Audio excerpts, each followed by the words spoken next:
your perspective, what are the biggest challenges for optimizers in 2024? I guess the challenge for 2024 is the same as it was before, and that's the fact that people are not working together collaboratively. They are still working in different departments, not talking to each other, even though they have the same tasks to do, they have the same things to overcome. So you're saying silos are the biggest challenge for optimizers currently and have been before. So what are symptoms? As an optimizer, how do I realize that these collaborational constraints are hindering my work outcomes? Let's take, for example, two different departments. One is responsible for the website and the other one is responsible for SEA. Both of them are running tests continuously, hopefully, and it happens quite often that someone is testing a hypothesis in SEA, which is not being covered on the website, or even worse, they are running tests as well that are the direct opposite of what the people in SEA are testing. So one is destroying what the other just had built. Okay, I get it. Wouldn't it also be a big constraint if they're testing the same, a waste of resources? In best case, they talk to each other and come up with a hypothesis that fits both. Then you can start your test in SEA and enlarge it on the website. And then you have more or less, well, the retention part may miss, but then you have a concept that is based on the user journey and not just a single spot. So to sum it up, you're saying that silos lead to people doing the same thing or opposite things, which kind of are a big constraint to do better outcomes. So what could they do to overcome these constraints? What should they do? I guess one of the things nobody likes but is quite helpful is documentation. So if one department or one person tested something and has any kind of outcome, they should share it with the others. So this is a pretty easy thing to do, well, theoretically. And on the other side, I guess coming up with some kind of committee, or even better, if you can do it in your company, create some kind of center of excellence. Maybe the best options you have to overcome this. Okay. So you're not coming from the tool perspective. What does a tool, I mean, you as a person working for a tool provider, so what, from your perspective, how do you help people to overcome these challenges? Yes, as you just said, I'm not, well, I work for a tool provider or for a vendor, but based on my background, I've been a consultant for nearly a decade. So I know the tool is important, but the people around are way more important. And as a tool provider, of course, we have different features in our solution that helps you to either get a better view on the user journey as a total, or also to make sure that people that are working with the tool from different departments can run their tests simultaneously. And we make sure that in the analysis part, you can still put the data, separate the data easily. Okay. I think I just read today that Kameleoon is coming up with sequential testing as a feature in the tool. How does that help me? What is it doing? Can you explain it? Yes, the idea of adding another statistical approach to the tool is based on the fact that, well, we know statistics pretty well, but we shouldn't be the one to decide which one you use. You may prefer frequentist or Bayesian, so it's our job to come up with those features, but the decision should be made by you. Sequential testing gives you the ability to peek into the results more early and end the test in case it's way better or way worse what you calculated up front. So it overcomes the issue that everyone wants to check results, Yes. stop tests quite early, Yeah. and still make sure that that your statistics are well, correctly done. Yeah. So let's assume that people without this framework of sequential testing are working with, as you mentioned, models like frequentist or Bayesian statistics. So from my observation, peeking into results too early is a huge effect that destroys the validity of results. Do you have an observation? How often does that happen? So from your feeling, your gut feeling, what does it say? Yeah, gut feeling is a perfect wording. I would also state that it's a huge problem, and maybe it's because not everyone doing optimization comes from a scientific perspective. I've been introduced to A/B testing or experimentation as a whole based on my time at university. I studied engineering, and in there it's key to have correct data, otherwise the bridge you try to build will break and all that stuff. So I guess we have to remember the people quite often to keep the statistics straight and not screw it. I just remember an experiment that we did recently for a client that led to a 9.6% decrease significantly in revenue, and it's the client that was peaking.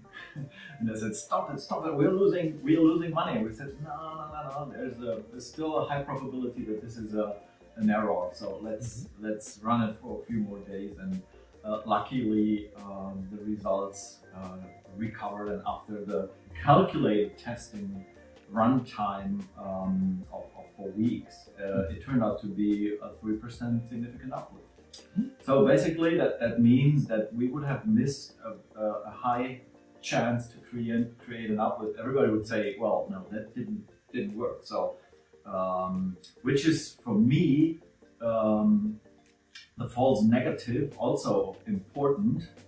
It creates high cost because you're missing probabilities, and this collides with risk mitigation. So I think it's good to look at test results early and to see, well, are we breaking things already? So does sequential testing as a framework help me to split the difference? Yes, it should help you if you apply it correctly. And I think all the campaigns we're running are mainly due to risk mitigation. It's a hard word. Because what would be the opposite? Is it just developing each feature till the very end and then release it? We may lose way more money than running tests that, well, may end up with a static negative result. It's still okay to me because we were able to test it for less money, and then we can be sure. So even though you may see negative test results, static negative test results, it's not a big issue to me because it helps me to either save development costs or to help me to make a decision at all. With no data behind, everything you do is based on gut feeling. And well, I know that you're doing the job since roughly 2 decades or even more. For me, it's also 1.5 decades, and I would still not tell anybody to hear on my gut feeling. So, but just the case that I showcased with a significant revenue drop, it was basically the business people being responsible for delivering revenue. They are the ones that say, well, an A/B test with a negative impact, well, that is counterproductive. So these goals, people having goals of creating growth. So is there a potential conflict of goals? Like you said, well, we need to make informed decisions based on data, and we take into account that might, on the short term, lead to a revenue drop. So for me, it looks like it's a conflict of goals: the short-term revenue goal versus the long-term make the right decisions goal. I guess 2024 is a good year to tell people that you should not look on the short term, rather on the long term. I see a lot of companies struggling because well, they're not profitable at all. Some of them may have the issue that they need to have new cash to continue business. And the way I've been raised by my parents was always to set big goals and work towards them. Of course, there are small steps that I'd like to achieve, but my main focus is on the big goal, not the small step. And I don't know if that's correctly said in English, but in German, one would say sometimes you need to take one step backwards to be able to go 2 steps forward.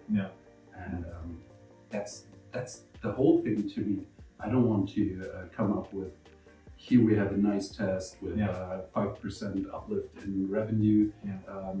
Then everyone is starting to celebrate, and the next test is 10% negative, and we stop our experimentation program. No, it's a matter of how many tests can we run within a year, within 2 years, within 3 years, and do they all aim to some kind of improvement. So to sum it up, would you say that the economic pressure and the climate is helping experimentation to move forward, or is it blocking? Is it fostering anxiety of revenue losses and whatever? It should help if people understand the concept of what we're doing correctly. Then it should definitely help, because everyone or most companies have to restrict their budgets, and being someone in a company that works towards gaining revenue and being able to prove his work more easily than any kind of brand manager should help our specific part or our specific industry. Okay, good. So let's switch to another part. Let's talk about big trends in our industry. And my question is, what are the 3 big trends you see this year, 2024? Which trends are getting relevant to our job?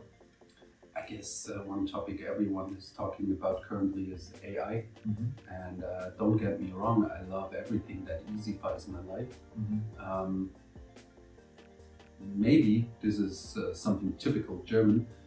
I need to understand how an AI comes to the result, and if I'm able to understand it, then I can build trust in it. I'm not a huge fan of some kind of black boxes or magic AI where you just press a button and everything becomes better. I just don't believe in it. And the next thing I see, people are not willing anymore to understand things. And back to what I said earlier, I'm coming from a quite scientific approach. So I need to understand why. I need to know the why. I'm not a huge fan of just having results, even though they are positive. If I don't get why something worked out, it's always frustrating and confusing to me. Okay. So the huge trend on AI is something positive, and there's a lot of work we have to do as optimizers that can be easyfied by AI. It may help us to on the documentation part. I guess people who are doing analysis don't really like the fact that they have to track data from here, remodel it in a nice PowerPoint presentation. Such things can be automated easily. Plus, there can be additional benefit really from AI. But I don't want to end up with 70% proper solution if I know that if I do it by myself, it will be 90 or 95%. So do I get you right? My first question is, what are the big constraints and challenges for optimizers? You said it's like organization and team and collaboration. What are the trends? It's AI. But basically you're saying AI is not helping to overcome these challenges. It creates new opportunities, and there's also a risk that this distracts us from the real challenge. Am I getting it right? Partly. Yes. I would say there are a lot of parts where AI will help you. And there are some features I see on the market where I'm not so confident with. Such things as AI based variation creation. Okay. Sorry to say, maybe we have to beep it out later on the video, but sometimes it feels to me like throwing shit to the wall to see what keeps sticking. Yeah.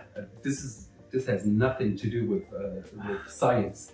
It's like just guesswork. But aren't people, human beings, also making a lot of mistakes when it's about operationalizing a hypothesis towards a test concept? So if we assume that AI is doing things maybe not better, different, will it really do harm?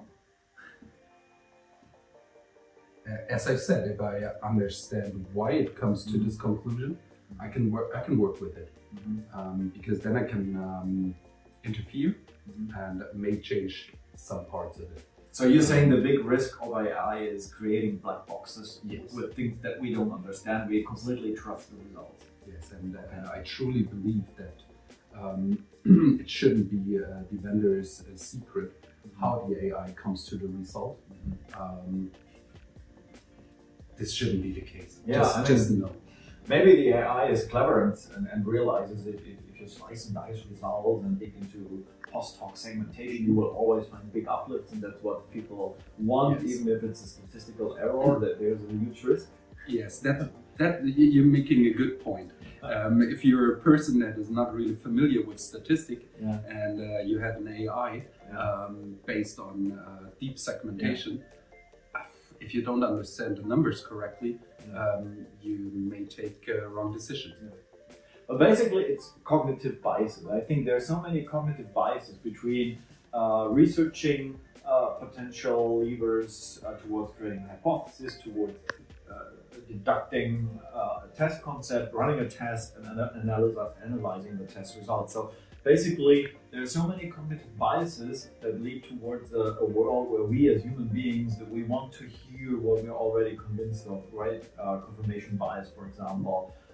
We are not isolating our concepts correctly. We want to see the data, what we already wanted to have, whatever. So many problems we have as human beings. Isn't there a huge chance that AI tools don't have human cognitive biases, will be able to eliminate all these errors from the equation? In a perfect world, I would agree with you, but I guess you know as many stories as I know about AI that has been trained wrongly and is being biased. There is this quite famous example of Amazon that were using AI in terms of human relations, and it ended up with discriminating female applicants. So if the AI is trained correctly and I'm able to take a look under the hood, then I'm a huge fan of it. If it's a black box, I'm not. So too early to pretend. And I truly think that AI can really help us. But I don't think that, especially in our industry, that AI will lead us to be unemployed in the future. They will always need us. No worries to all of you. If you're good in optimizing, there will always be a job for you to do. That sounds good. I mean, but you also said that it will increase efficiency a lot. So if I can do the same work with less people, it basically means we need less people. Sure, and there are really interesting tests being done just recently. For example, on product descriptions.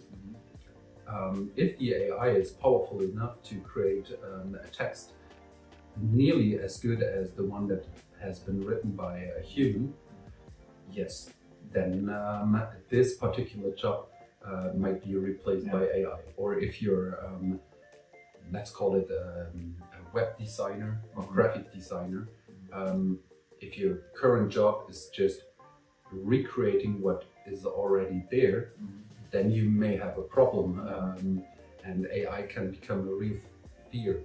But if you're working more creatively, then it will still take time for the AI to reach this level. So you basically come up with a good framework maybe for my self-assessment. I realize that if my job has a certain percentage of copy and paste things to do, then there's a high probability that my job will be replaced. So you're saying I should ask myself how much time am I spending with copy and paste like things in my job. And I think you can go back roughly 100 years, a little bit more, probably in terms of industrialization.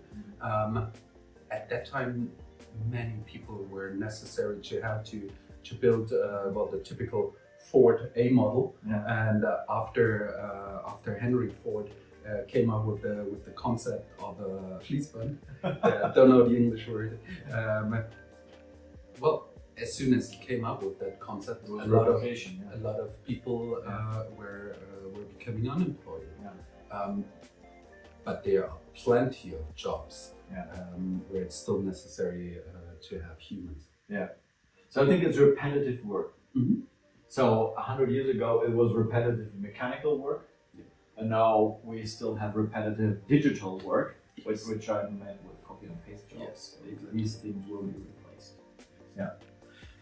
Okay, and still you're claiming that AI won't be able to change organization, change culture, change these things. So as these are still our biggest constraints as experimenters or optimizers, you still see a future where they need us. Well, don't take this as an example, but of course you could create an AI that is automatically forwarding your test results just when they are positive for you. So, but I don't need an AI for that. I can do that with Zapier or whatever. Yes, sure, you can. But it's also a matter on how you describe AI.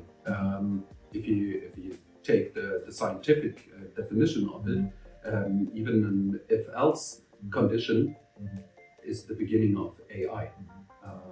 So, of course, if we're talking mainly about LLMs, this is a way bigger thing, and hopefully it will help us to create a culture of experimentation in the company, as well as easifying life in terms of documentation and spreading our results.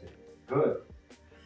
So, final part of questions. So you're coming to Growth Marketing Summit as a sponsor. Thank you very much for that. You're supporting something really, truly important, because our mission is to enable all the optimizers here and help them to make a better job. And you're basically helping with that. But what do you expect as a sponsor from Growth Marketing Summit? Well, of course, one of the intentions why we go to Growth Marketing Summit is to find new business, but at the very same time, if there is no break in the agenda, I will be part of the audience, because there are so many good speakers. Some of them I already met at Conversion Hotel in the Netherlands, and it helps me to learn. Just as an example, the first time when I went to Conversion Hotel, I thought I already know a lot about our topic. Then I realized the typical Dunning-Kruger effect. Being there, and on the second day I was like, okay, damn, I still have to learn a lot. And I guess this is something that really describes one of my core values. Learning all the time, because I don't think that I'm an expert. Some may think so, but I don't believe them. There's always room for improvement, and attending an event like Growth Marketing Summit helps, because it's really based on our industry. If you compare it with other fairs where you may have master classes and all that stuff, I would say out of 200 master classes on the most common fairs in Germany, 2 or 3 of them are related to optimization. And to be honest, from these 2 or 3 ones, you can be lucky if 50% will give you added value and you not end up in a sales pitch. So I also like the fact that it's strictly forbidden to do a sales presentation on the stage. It means a lot. So, coming from you as a sponsor, saying, well, I appreciate that we as vendors might not be able to present something, but that's I don't think you sell a solution like we have by being on stage and doing a sales pitch. If I want to have a sales pitch for a tool, well, I will reach out to you later on and schedule my own private 30 minute to 1 hour demo. Or you book a masterclass. You can have a Currywurst for 12 euro. Yeah. No, the worst part is I know that at all the big fairs, it's stated within their rules that you're not allowed to make a sales pitch out of your master class, but everyone does it because they know they will get another master class next year again just because they pay for it. So our pitch is you're part of the community with 700 to 800 people that want to move forward, and you're helping these people to move forward. So that is a big contribution. So thank you very much for that. You're welcome. And it's not only about the speakers, it's also about the attendees, to be honest. Tell me any other event where you're able to meet 600 to 700 to 800 optimizers and can easily get in touch with them. Even people that you may look up to because you see them as an expert. I can say that most people in our industry are kind to you, even though they may have a way bigger position in their company than yours. I mean, there's also one of our pitches saying it's a group of 700 people, so you may enter the biggest database of knowledge, not only coming from the speakers, but also coming from the other attendees. That was something we promoted last year, saying, well, everybody knows at least 2 or 3 handful of great tests they did. So use the coffee breaks, talk to the people, ask them, well, what was the most surprising A/B test you did in the last couple of weeks? And you will get so much knowledge back from all the attendees. So it's not only about the speakers, also the attendees. And luckily, today there are events like this. At the time when I started with conversion rate optimization 15 years ago, to be honest, the only German-speaking source I could use in my bachelor thesis was coming from you. Oh, there was no other German available with kind of credibility. And nowadays we have 600, 700, 800 people attending Growth Marketing Summit, which might be at least a third to a half of what the conversion rate optimization industry in Germany is in terms of size. And we have to confess there are also a lot of international guests coming from all over Europe, like 40%. So I think there's still potential for German-speaking people, but knowing that many people have restrictions or suffer from restrictions, budget restrictions for training, education, travel, we're still happy with this amount of people. Thank you very much. You're welcome.